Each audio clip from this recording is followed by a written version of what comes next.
Salut, j'espère que tu vas bien et je te souhaite la bienvenue dans ce nouveau cours gratuit de Motion Life Teach. Aujourd'hui, comme on me l'a beaucoup demandé quand j'ai sorti la vidéo sur pourquoi Python devrait être ton ami plutôt que ton ennemi, eh bien on m'a demandé de faire des cours sur Python. J'en ai déjà fait sur Maya, je t'invite à aller les voir si t'es intéressé de voir comment fonctionne Python dans Maya. Aujourd'hui, on va regarder Python dans Blender. Ce sera certainement un cours en plusieurs parties puisque tu vois que c'est assez complet. Donc jingle.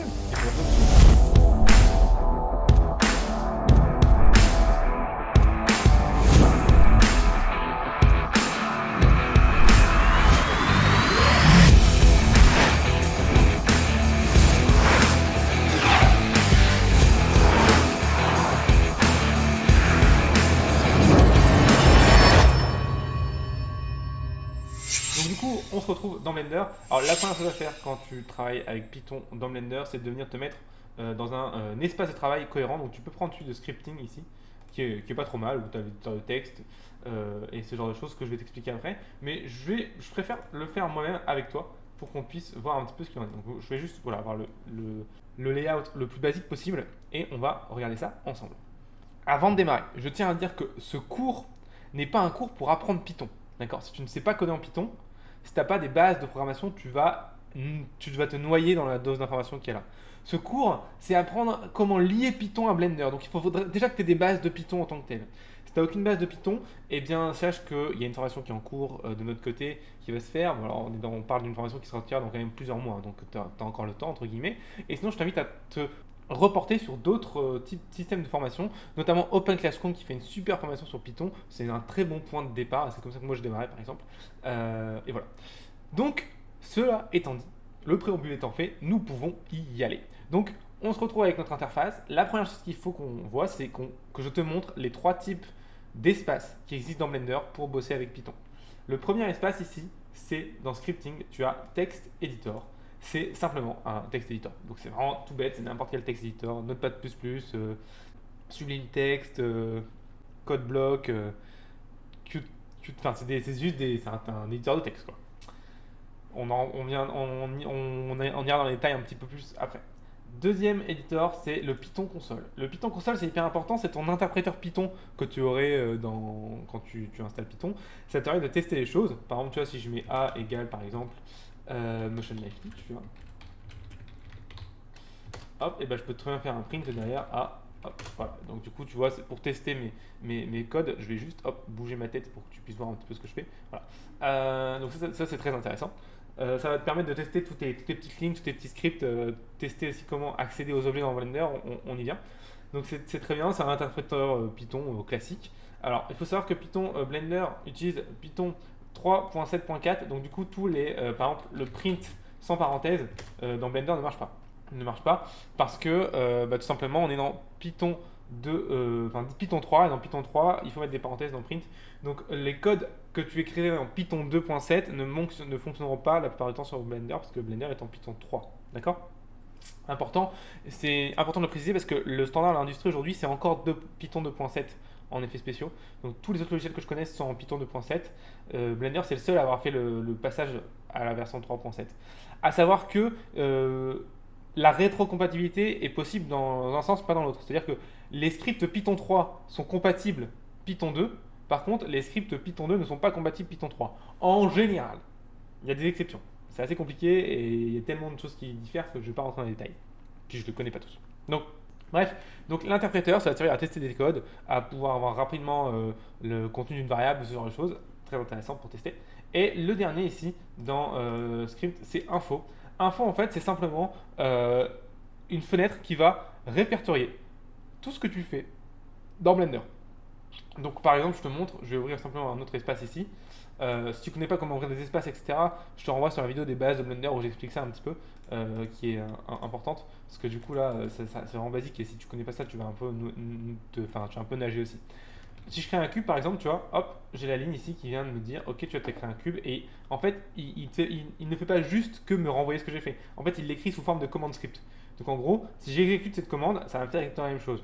Je te montre, je prends cette commande là, je fais copie, et je vais du coup dans mon éditeur de Python console ici, et je colle la commande, d'accord. Tac, et je suis entré, et tu vois, il m'a bien créé le cube exactement pareil. C'est exactement la même chose, d'accord?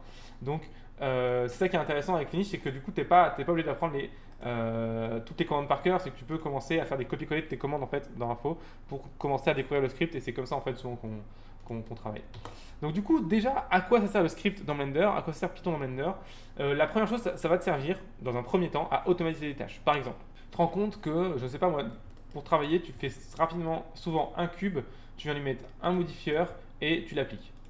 Hop, voilà, ça tombe, c'est ta manière de travailler rapidement avec un cube. Tu pourrais faire un script qui combine tout simplement ces trois techniques-là, tu vois. Genre, je crée un cube, je mets le subdivision, je passe en modifieur et je l'applique. Donc tu vois, ça c'est trois lignes de code qui marcheraient, tu vois. Quatre lignes de code qui marcheraient. Faisons ensemble pour voir un petit peu ce qui se passe.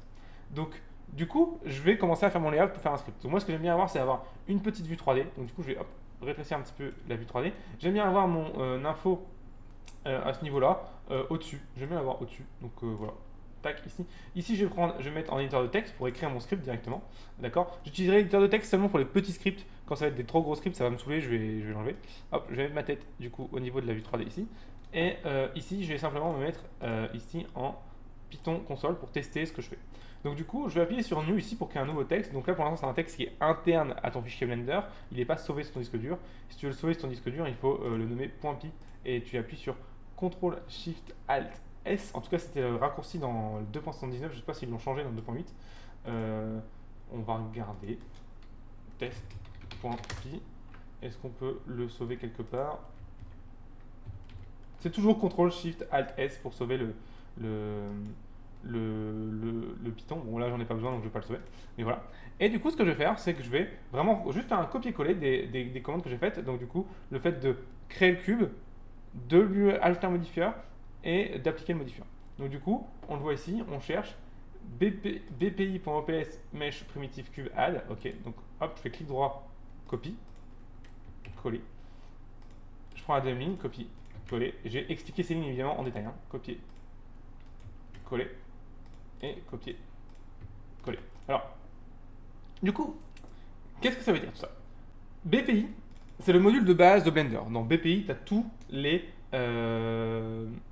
fonctions de base de Blender. Tout Blender est là-dedans, dans ce module-là. Et lui, il importe tous les autres modules. Donc du coup, pour avoir BPI disponible, il faut que tu l'importes. Donc il faut bien importer BPI au niveau de ton script, sinon ça ne fonctionnera pas. Donc importe bien BPI au niveau de ton script.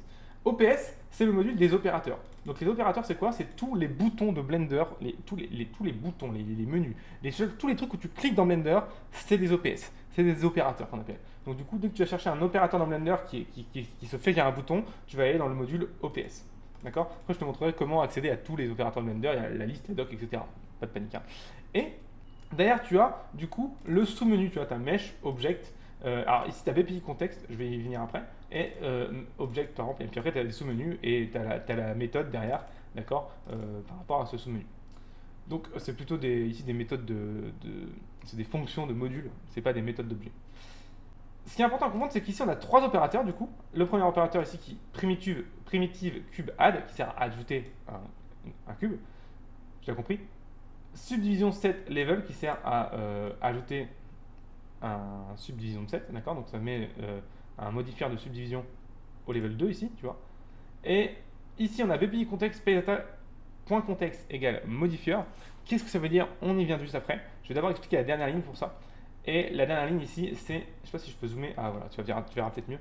BPI.ops, pardon, excuse-moi, je galère à parler aujourd'hui, c'est dingue. .object, modifier, apply, qui sert simplement à appliquer le modifieur actif de l'objet. Alors, du coup, ce qui est intéressant de voir ici, c'est que on a trois opérateurs, donc trois actions, et on a une ligne entre deux ici, qui est là, qui est la ligne du contexte. Qu'est-ce que c'est que cette ligne? En fait, cette ligne de contexte ici, contrairement aux trois autres qui sont des opérateurs, donc qui sont des fonctions exécutées, le contexte ici, c'est un changement d'attribut. Je ne sais pas si tu vois, c'est l'attribut contexte de l'objet SpayData dans le contexte qui est modifié à modifier. Et en fait, c'est le fait juste, tu vas le voir, de changer de contexte ici, tu vois. Dès que je clique sur un icône ici, ça change d'endroit en fait. Donc en fait, ça c'est un attribut en Python pour changer ça. Donc du coup, ça n'a pas vraiment de sens de le mettre ça. Parce que du coup, le fait d'être en modifieur ou pas en modifieur ne changera rien à tes scripts. D'accord? Donc tu peux l'enlever cette ligne-là, parce qu'elle ne sert à rien. Ça ne sert à rien de modifier dans l'interface pour automatiser un script. Donc voilà, j'ai mon super script. Je vais supprimer mon cube et on va recommencer. On va essayer d'exécuter ça. On va voir s'il nous fait tout ça comme il faut. Pour ça, il faut simplement venir dans où est-ce qu'on l'exécute. Voilà, run a script ou alors c'est Alt P. Moi j'aime bien Alt P. Donc on appuie sur Alt P et on prie pour que ça marche. Oui, parfait, ça fonctionne. Donc il nous a ajouté un cube, il nous l'a subdivisé à un niveau de 2 et il nous l'a appliqué. Testons de le subdiviser par exemple au niveau 4, juste pour voir ce qui se passe. Ok, on supprime notre cube, on recommence. Hop, on a bien notre cube subdivisé au niveau 4. D'accord? Donc c'est hyper intéressant. Tu commences à voir la puissance du truc parce que j'ai écrit 3 lignes, mais imagine que tu peux carrément coder un autorig comme ça, par exemple. Donc ça commence vraiment à être intéressant. Alors, pour aller plus loin et pour que tu puisses débugger, tu vas voir que Blender, par exemple, si tu vois, je fais ici un print A, tu vois, et il va me faire une erreur parce que A n'existe pas. Tu vois, il me dit juste que j'ai une erreur, Python script fail, et il fait check the message in the system console. Donc il te faut la system console qui est moi ici. Et du coup, la system console ici me dit oui, attention, tu vois, A n'est pas défini. Le problème, c'est que toi, tu n'as peut-être pas cette console système. Parce que moi, je suis sur Linux et donc, du coup, j'ai lancé Blender dans une console en fait. Toi, dans Windows, tu ne l'as peut-être pas. Si tu es sur Windows, pour avoir cette console Windows, il faut simplement aller dans Windows ici. Et donc, du coup, moi, je ne l'ai pas parce que je suis sur Linux. Mais tu vas avoir Windows Command ou un truc du genre console ou un truc comme ça. Et tu cliques dessus simplement pour l'activer, avoir la console. D'accord? Donc, Windows, et c'est un truc console, c'est quelque part ici. Moi, je l'ai pas parce que je suis sur Linux, mais je sais que c'est là. Si tu es sur Mac, il faut automatiquement aussi lancer le Blender dans une console pour que ça fonctionne. Tu ne peux pas lancer Blender. Si tu lances Blender à part d'une console, bah, tu n'auras pas les retours. Donc du coup, pour scripter, c'est impossible. Donc sur Mac, il faut lancer Blender dans une console aussi. Et de toute façon, en règle générale, c'est toujours intéressant de lancer Blender dans une console parce que ça va te permettre simplement d'avoir des retours de ce qui se passe aussi en plus détail, des erreurs que tu as dans ta scène. Tu vois, il me dit plein de trucs intéressants sur les scripts que moi j'ai fait. Il y a des erreurs, ils me disent les objets que j'ai supprimés, ils me disent ce qu'ils chargent en fur et à mesure. Enfin, bref, c'est assez intéressant d'avoir ce type d'éléments quand tu travailles pour savoir d'où viennent les bugs ou ce genre de trucs. Donc n'hésite pas à avoir toujours Blender dans une console, la console te sauve la vie. Donc ok, on a fait la partie simple du script qui est vraiment juste de copier-coller des lignes. Comment on peut retrouver ces lignes? On va pas s'amuser à tout tester comme un con et à faire des copier-coller, ça devient fatigant. Donc je vais te parler de la doc de Blender. Pour ça, il faut aller dans faut aller dans Google Chrome ou n'importe quel navigateur internet, évidemment, tu t'en doutes, et tu vas simplement sur Blender Python API. API qui veut dire Advanced Programming Interface. Donc en gros, c'est simplement c'est la technologie qu'utilise Python pour communiquer directement avec le code C et C++ de Blender. Pas beaucoup de C++, c'est beaucoup de C surtout. Hop. Donc je clique sur le premier lien ici, 2.81a.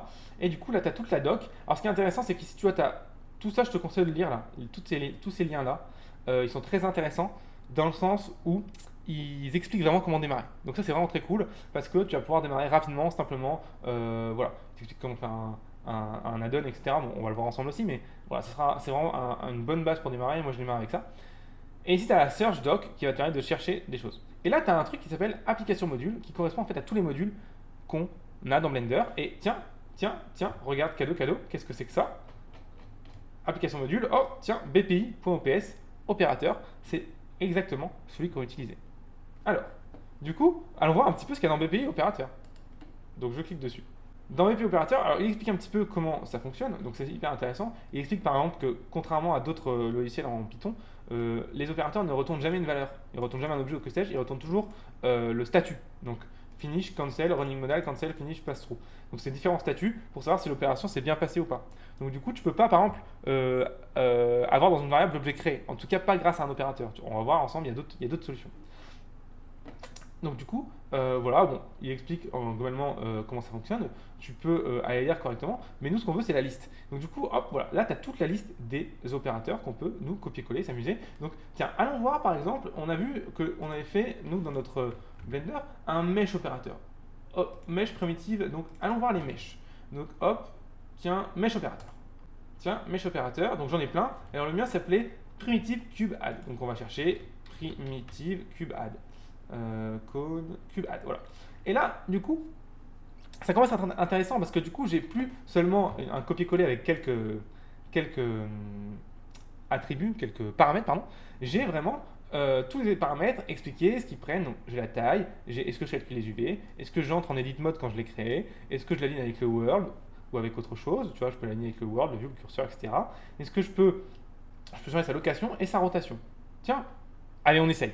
Allons un peu plus loin du coup, essayons de personnaliser les opérateurs, ce qu'on ne pourrait pas faire déjà en 3D directement. Donc là, c'est plus que de l'automatisation. On est déjà en train de trifouiller un peu les opérateurs de Blender. Et tu vas voir que dans la seconde partie de ce cours, on va aller encore plus loin. On va carrément utiliser les fonctions internes de Blender qui sont dans chaque opérateur pour aller beaucoup plus loin. Et là, tu vois qu'on va pouvoir récupérer des objets, les transférer entre eux et tout. C'est carrément génial. Mais là, du coup, on va déjà juste faire ça. Donc, s'amuser avec les paramètres. Donc, par exemple, ok, size.2, bon, bah, ici on mettait une size à 4. Alors, attention, Blender utilise des paramètres qui sont nommables, nommés, donc il faut tout le temps nommer les paramètres, c'est pas des paramètres qui sont en position, d'accord. Donc là, c'est un truc assez... enfin, c'est très spécifique à Python, il y a très peu d'autres langages qui utilisent les paramètres en termes de nom et non pas en termes de position. Enfin, voilà, là, c'est des paramètres avec des noms et pas des positions. Donc, tu faut écrire par exemple size égale, et par exemple 4.0, d'accord. Tu pouvais pas juste écrire 4.0, sinon il n'aurait pas su ce que c'était. Hop, quelques UV, bon, on s'en fout, ça, Enter Edit Mode. On va essayer de Enter Edit Mode. Donc ici on va mettre True, tac. Et on va dire qu'au lieu de s'aligner en World, il va s'aligner allez, à la vue. Ok, donc du coup, ici, Align égale View. Donc tu vois, j'ai les différentes strings acceptées. Tu vois, j'ai View, enfin World View au curseur. Et je vais aussi, du coup, la dernière chose, faire venir dire que je veux qu'il soit à une différente location. Donc, par exemple, allez, à 1 ici. D'accord. Et, allez, c'est parti. On va sur Raise Cube et on fait Alt-P pour voir ce qui se passe. Et tu vois, bim, j'ai mon cube qui est créé en Edit Mode. Alors, et là, tu vois, il me dit que j'ai une petite erreur. Voyons un petit peu ce qui s'est passé.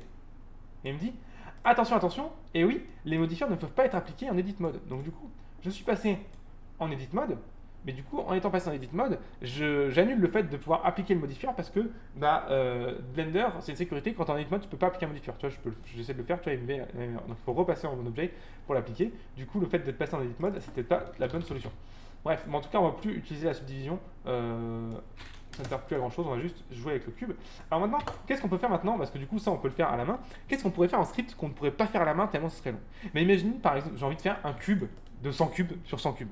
Donc un cube de cube, tu vois. Et ben ce serait la merde, ça, en vrai à faire. Alors que en script, bah, du coup, ça devient super simple comme ça. Regarde. Donc, je vais faire des cubes de 2.0, d'accord? D'une taille de 2.0. Et je vais faire un for i in range. Alors là, du coup, j'explique pas, hein, c'est vraiment du Python basique. On va faire un cube de 50 cubes sur 50 cubes, ok? 50. Tac, je vais créer un cube. Et ici, au lieu du coup d'utiliser 1 en location, je vais utiliser i. D'accord? Du coup, ça va me faire une ligne de 50 cubes comme ça, du coup sur x. Essayons. Et tu vois, j'ai bien 50 cubes sur x. Le truc, c'est que i, du coup, était pas assez grand, parce que ça, il était de 2. Donc, du coup, on va faire i fois 2 ici, tout simplement. On va essayer. Tac. Et tu vois, maintenant, les cubes sont parfaitement alignés au bon endroit, puisque du coup, c'est parfaitement à chaque fois 2, et c'est la taille du cube 2. Est-ce qu'il y a moyen de faire un truc un peu plus intéressant? Est-ce que je pourrais faire un petit écart dans les cubes? Ben oui, je peux te faire i fois 2, et rajouter simplement plus 0,05 par exemple. Voyons ce qui se passe. Et tu vois, voilà, maintenant j'ai mes cubes qui sont alignés et j'ai un petit espace entre tous, tu vois. D'accord. Bon, c'est vraiment un tout petit espace, hein. Hop, on va peut-être faire peut-être un 0,1, ce sera plus simple. Voilà, c'est plus logique. Ok. Allez, continuons. Maintenant, j'ai envie de faire un plan de 50 par 50. Donc du coup, il faut que je mette un range dans un range. Donc du coup, comment je fais ça? Je fais for i in range 50. Je crée un cube de tout ça de longueur. Et derrière, je vais encore partir sur un range. C'est prêt. Attention, ça va être sympa. Donc je fais for i in range toujours 50. Attention, là je me suis trompé, tu vois. J'ai mis hop, for i, mais du coup là ça va écraser la variable i par ma boucle, ce qui n'est pas bon. Donc je vais utiliser la variable j. Hop, et ici je vais tac, et créer un cube ici de la même manière. D'accord. Mais à la seule différence que au lieu de mettre plus 0,1 ici, je vais mettre non pas 0 ici, mais j. D'accord. Ok. Et du coup, je peux supprimer ce cube-là. D'accord. Donc j, et on va faire aussi x2 plus 0,1. Attention, là, si tu te trompes, tu peux faire des boucles infinies. Et donc, du coup, Blender crash. Ce qui qui est moyen. Donc du coup, bien faire attention à pas trop, pas trop faire n'importe quoi. Vous voyez un peu ce qui se passe quand je fais ça.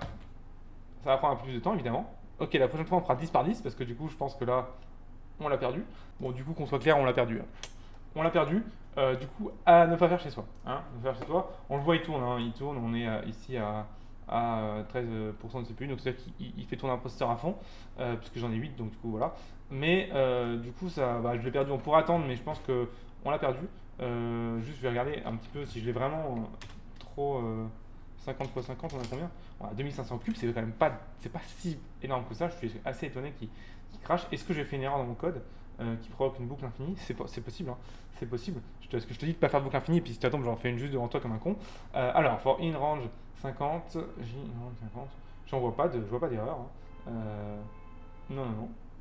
Location, non, non. C'est juste que, bon, voilà, ça va être trop long. Écoute, on va réduire les nombres. Alors, je suis un peu décevant parce que du coup, tu peux logiquement assez bien le pousser, Blender en script. C'est justement fait pour ça. Mais alors là, c'est la PLS quoi. C'est juste des cubes et il est en PLS complet. Mais c'est pas grave, écoute, on va le faire cracher. Hop. Et on est reparti. Donc, du coup, je vais juste refaire rapidement l'interface que j'avais faite. Donc, on avait fait un petit monde 3D sur la droite. Alors, c'est pas dans ce sens-là. Pardon. C'est plutôt comme ça qu'il faut faire. Voilà. Ici, un petit interpréteur. Et ici, notre info et notre texte editor. Hop, ça bouge pas. Et ça, on a là. Ok, open. Alors, du coup, on va recommencer, hein, quand t'es con. Donc, import les pays. Donc, ça permet de revoir un petit peu. Hop, je vais zoomer un peu, bien que tu vois. Ici, on va du coup faire for i in range. Alors, du coup, au lieu de mettre 50, hein, tu t'en doutes, on va mettre 10, histoire de pas trop le brusquer, le petit. Du coup, bpi.ops.mesh. Et du coup, je m'en souviens plus, mais c'est pas grave, j'ai une super doc qui est ici. Hop, voilà, primitive add. Tac. Donc, point primitive cube mesh add. Et du coup, on va juste changer la location, puisque tu vois, la size de base est de 2, ça me va. Tout le reste est bon en fait. Donc, du coup, je veux juste, moi, changer la location. Donc, du coup, location égale. Donc, c'est un vecteur avec 3 valeurs, du coup, pour x, y et z, hein, tout simplement. Et ici, ce sera i fois 2. D'accord? Parce que du coup, on a une size de 2, rappelle-toi. Donc, du coup, il faut qu'il bouge de 2 unités. En fait, d'une unité. 0, 0. Hop, voyons ce qui se passe quand je fais ça. Voilà, ça fonctionne. Donc, du coup, c'est parfait. On va ajouter plus 0,1 pour amener un petit espace entre chaque cube. Ok, voilà, c'est quand même plus joli. Et on est bon. Ok, donc, du coup, on est bon. On est parti pour essayer de faire une double loupe comme on voulait faire. On voulait faire un plan, rappelle-toi, de cubes. Donc, for j in range of 10. Donc, en gros, ça veut dire que là, on tournera 100 cubes créés parce que for i, hop, il en fait 10. Donc, ça fait 10 en tout. 10 fois 10, hein, tout simplement. On va voir un petit peu ce qui se passe. Espérons que cette fois-ci, il ne crache pas notre ami Blender. Alors, on a bien 100 cubes créés. J'ai fait juste une petite erreur. C'est que j'ai oublié de dire qu'ici, il fallait mettre J à ce niveau-là parce que du coup, j'avais les 100 cubes superposés. C'était un petit peu débile. Donc, J. Oula, calme-toi. Je sais pas ce qu'il fout là, mais. Ah oui.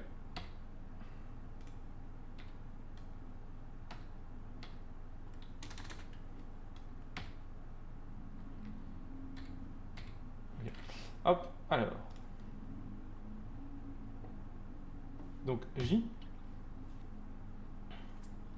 fois 2, toujours, hein, plus 0,1.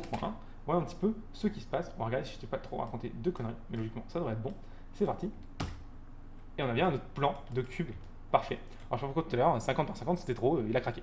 Donc du coup, on a le plan de cube. Et si on voulait en faire encore 10 au-dessus, tu vois, genre un cube de cube, tu vois, histoire de s'amuser un peu, est-ce que c'est possible? Eh bien, tout à fait, tout à fait, tout à fait. Il suffit de rajouter une troisième loupe, hein, tout simplement. Donc for i, j, k, tac, in range toujours de 10.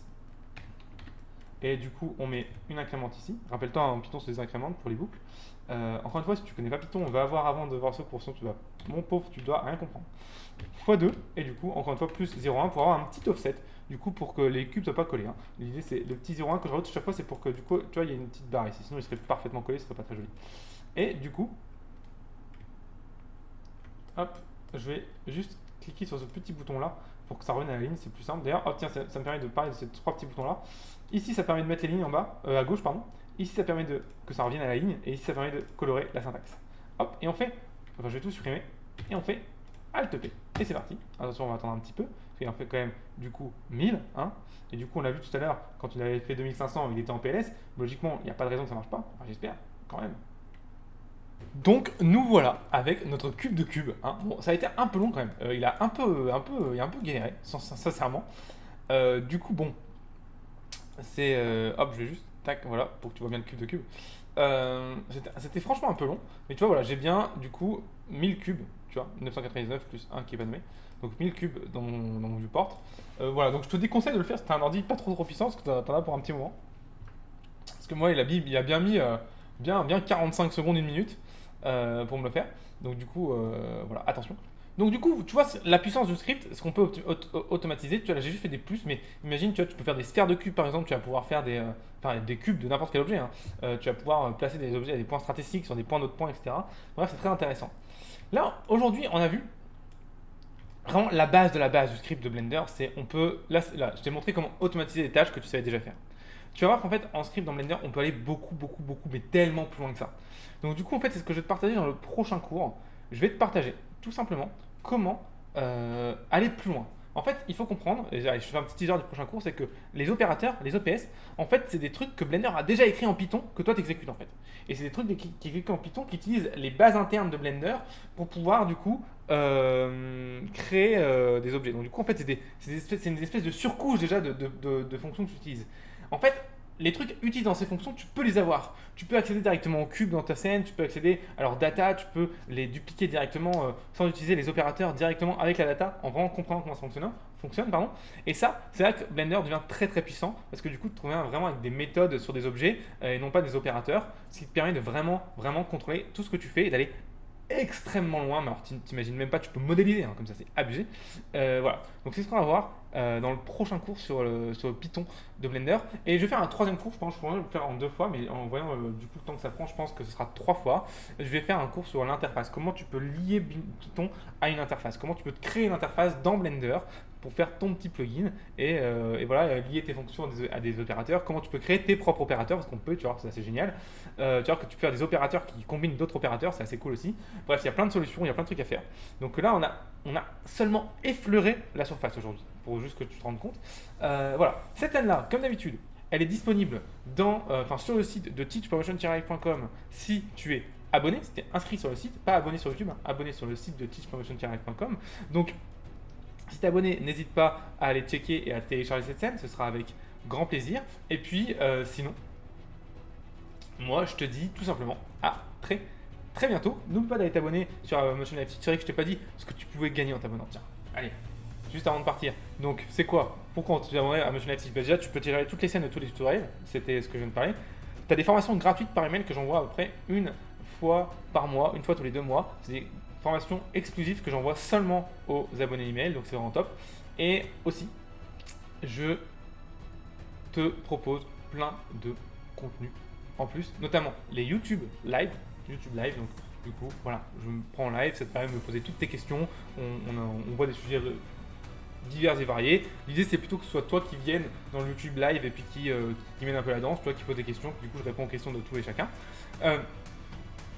Et déjà, c'est pas mal. Déjà, tout ça, d'accord? Donc, scène, fichier, gratuit à télécharger pour tous les cours gratuits sur YouTube. Un accès à la plateforme de Motion Live Teach qui permet de trier, regarder les cours dans le bon ordre, trier par logiciel, par projet, etc. Et un accès par email aux formations gratuites que j'envoie seulement aux abonnés. Et last but not least, comme dit, les YouTube Live. Donc du coup, ça vaut le coup. Je te souhaite d'aller sur teach.motion-live.com pour aller t'abonner. Ça vaut vraiment le coup, je te promets. Et moi, je te dis à très très bientôt pour un nouveau cours sur teach.motion-live.com. Ciao!